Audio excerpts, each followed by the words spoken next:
Teyzenin kedisi mi? Hı? Merhaba pisicik, nasılsın? Konuş hadi, gel zile bas de. Hadi içeriye gel, zile bas da içeriye gel. Sana kapıyı açalım. Evet.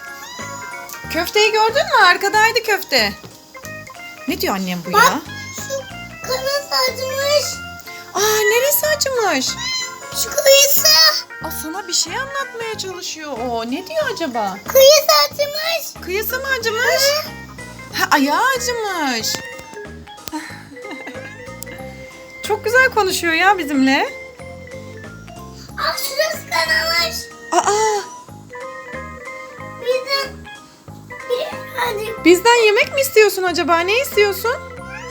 size Ha. köfte verelim mi? Köfte verelim mi size?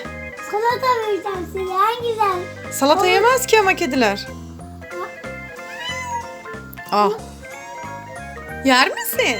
Yok yemezsin. Yok yemem diyor bak. O yenebilir mi o? Sen böyle çık. Hadi buraya çık. Hoppa. Şöyle. Evet hadi oradan konuş bakalım. Ben seni tutuyorum. Merhaba diyor bak sana. Merhaba. Dur. Hadi ya. Dile Şöyle- bak. Ne diyor annem? Aa kedicik. Senin bir derdin mi var acaba? Ne anlatmaya çalışıyorsun bize? Ne oldu kedicik? Aa, gördün Ben bir mü? şey diyorum ona. Gördün mü? Bak bir şey söylüyor. Kedicikle konuş hadi bir. Kedicik bir şey arıyorum ben hafta. Ne arıyorsun rafta? Ay kedicik kocaman açtı ağzını. Hii, bizi mi yiyecek acaba? Yo. Hayır diyor. Sizi yemem diyor. Ne diyor? Ben sizi yiyeceğim. Hayır canım. Kediler insanları yemez ki. Uyan. Ne yapar kediler? Biz büyüdüz ama sen de büyüksün babam da yiyemez.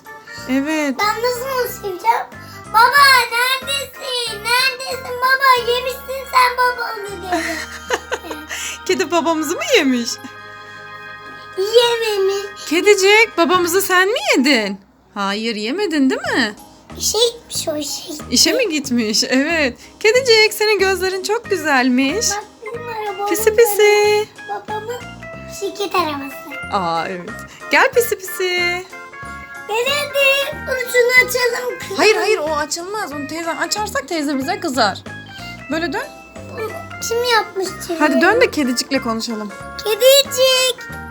Art kedicik. Merhaba kedicik. Ne yapıyorsun? Konuşuyor musun bizimle? Yemek mi istiyorsun bizden?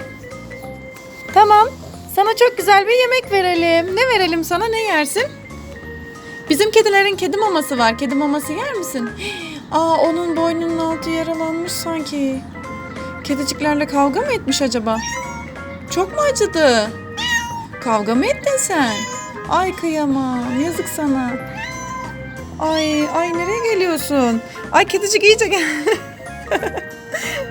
Ay gitti. Ah, Kedicik gittin mi?